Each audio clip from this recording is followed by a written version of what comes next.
1.1 million Bitcoin. That's the number flashing on every single terminal this morning. It is the Satoshi Era wallets. They just woke up. Wow. It's the alert everyone in this industry has dreaded since about 2011. You always assume those Genesis coins are gone. Right, you assume they're burned, or the keys are at the bottom of the ocean somewhere. Exactly. Yeah. But when they start moving, that whole assumption of stability, it evaporates. And we aren't talking about a few small transactions here, are we? No, not at all. We are talking about wallets that have been completely silent, dormant since 2009, 2010. These are the foundational blocks. They are.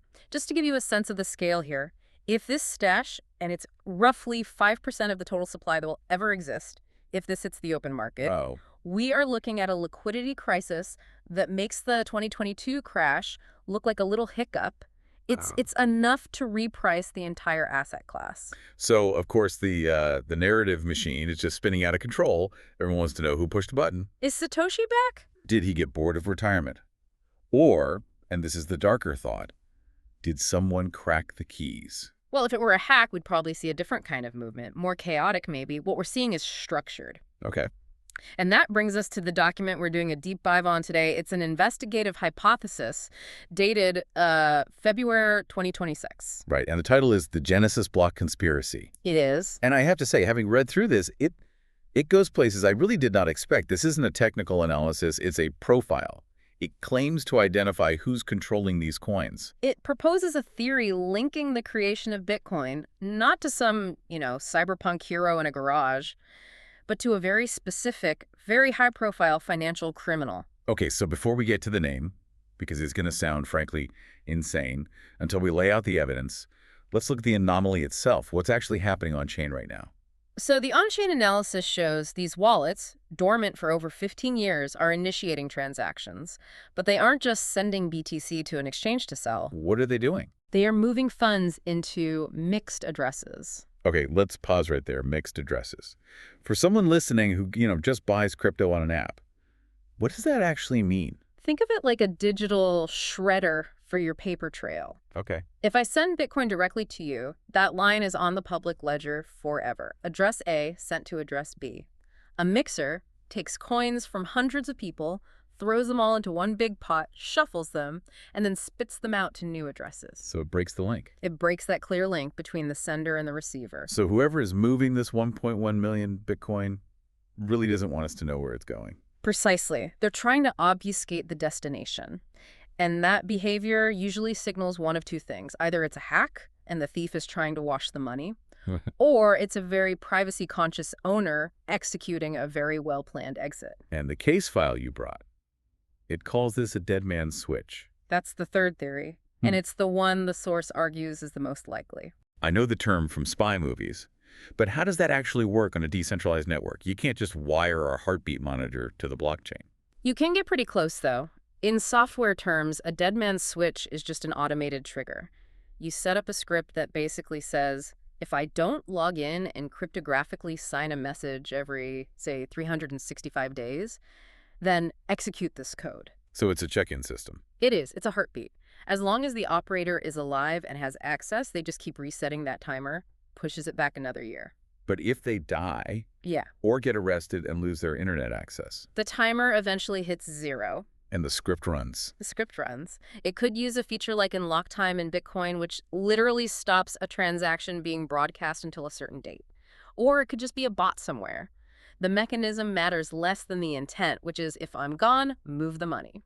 Okay, so the theory is that the Satoshi wallets are moving now because a timer set years ago finally ran out, and that implies the owner died a few years back. Or was incapacitated, yes. So let's build this profile. The case file argues we've been looking at Satoshi all wrong. We've been looking for a coder. That's the standard assumption, right? We look for C++ experts, cryptographers, cypherpunks. But this source argues we should be looking for an architect, not a bricklayer. You mean the person with the vision and the money who maybe hired the coders? Think about what you'd need to launch Bitcoin. You need a deep, deep understanding of the banking system's flaws. You need a desire for sovereign money that can't be seized. You need an obsession with privacy. And crucially, you need the resources to fund the research without anyone knowing. And you need a really, really good reason to hide. The document says the perfect candidate is someone who is deeply embedded in finance, saw the 2008 crash coming, and had a desperate personal need to move money outside the reach of the U.S. government. Right, I'm going to play the skeptic here, because the name the document puts forward is, well, it's Jeffrey Epstein. Jeffrey Epstein, the sex trafficker.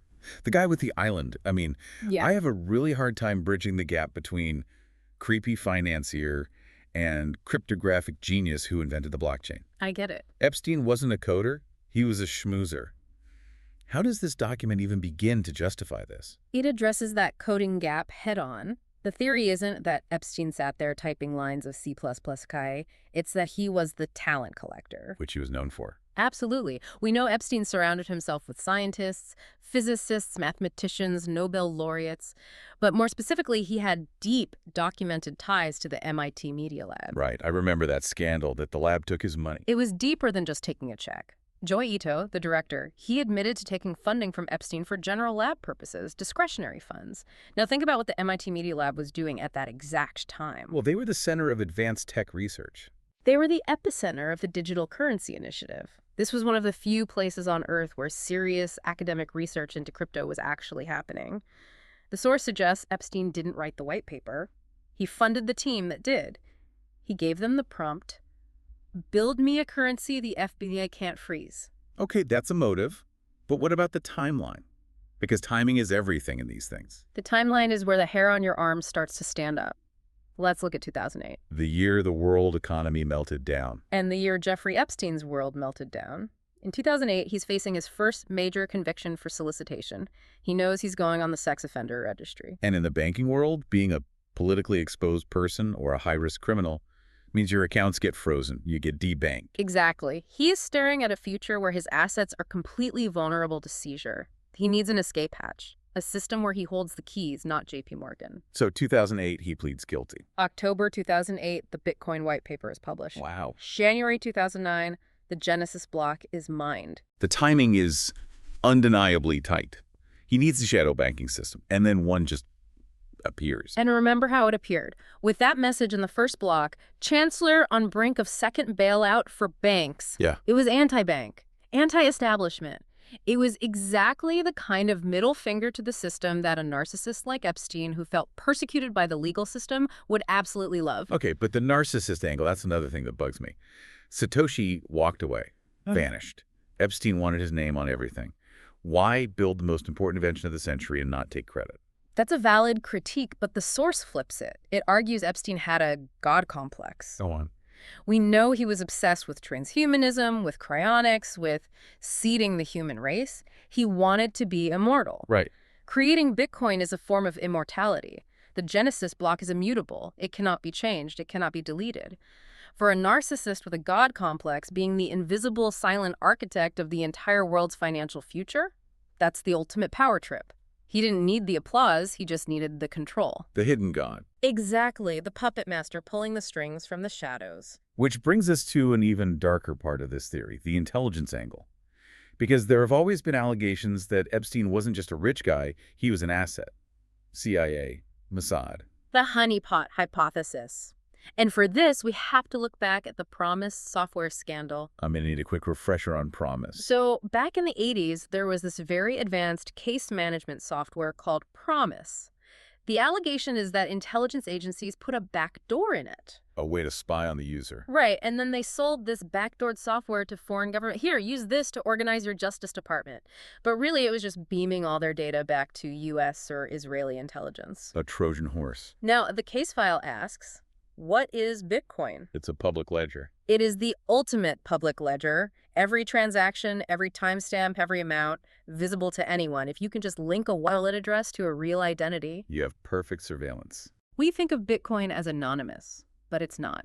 It's pseudonymous.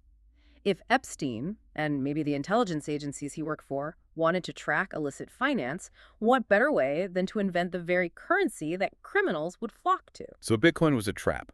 A honeypot to get drug dealers and tax evaders to put all their transactions on a public chalkboard. And what was the first major use case? The Silk Road, the darknet drug market. The source argues the Silk Road was the beta test. It proved Bitcoin's utility for crime. It brought all the bad actors in. And eventually, the FBI took it all down and seized the coins. It worked perfectly as an intelligence-gathering tool. That is a terrifying reframe. We think of it as freedom money, and this theory says it's actually surveillance money. It's the panopticon. Okay, let's circle back to the dead man's switch. If Epstein is the architect, and he died in August 2019, why are the wallets moving now? That's a 6-year gap. This is where the legal and technical structures overlap. When a wealthy person dies, especially like that, trusts don't just unlock the next day. Right. Probate takes forever. And these blind trusts often have specific clauses like, if no proof of life for 5 years, declare death and execute transfer.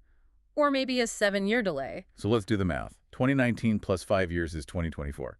Add a little buffer. We are right in the window. The math works perfectly. The heartbeat stopped in that jail cell in 2019. The timer started.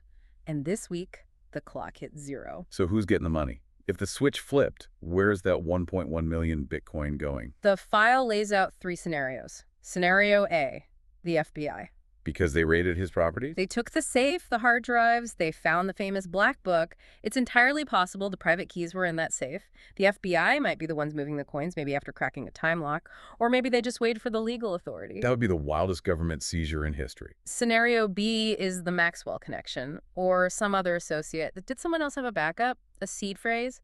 If so, this is a heist. And scenario C? C is the most dystopian. The automated chaos agent. Meaning?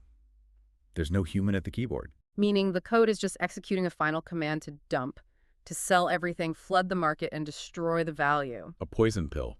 If he can't have it, nobody can. It aligns with the scorched earth mentality of his life. This all leads to the big so what question. Let's say this is proven. Satoshi Nakamoto was a front for Jeffrey Epstein. What happens to the entire crypto industry? I think you have to look past the price charts. Yes, the price would crash, obviously. But think about the institutional damage. The big guys. BlackRock. Fidelity. Exactly. You have pension funds, retirement accounts, corporate treasuries, all holding Bitcoin now through the ETFs. They all have ESG mandates. Oh, wow. I didn't even think of that. Can a teacher's pension fund hold an asset created by a convicted sex trafficker? Yeah. Can a public company put Epstein coin on its balance sheet? No, absolutely not. Compliance departments would force a massive sell-off. It would be radioactive. And think about a country like El Salvador. They made it legal tender. It becomes a political nightmare for a sovereign nation if the creator is revealed to be a monster. It attacks the whole moral foundation of the currency. The ethos of Bitcoin is code is law, don't trust, verify. But if the origin story is this dark, does that narrative even survive? That is the trillion-dollar question, isn't it? Can you separate the art from the artist when the art is potentially the future of the global financial system? It's a real test of the philosophy. If Bitcoin is truly neutral, just math, then it shouldn't matter who wrote it. In theory, yes. The wheel still works, even if the person who invented it was a terrible person. The math of SHA 256 encryption doesn't care about Jeffrey Epstein's crimes. It just validates blocks. But markets are human, and humans care. Humans panic, and right now, looking at the volume hitting those mixers, the panic might be just getting started. We're going to be watching this address cluster all week. If you're holding, you might want to buckle up. This ghost story might just crash the economy. Stay safe out there. Thanks for listening to The Deep Dive. Catch you on the next blog.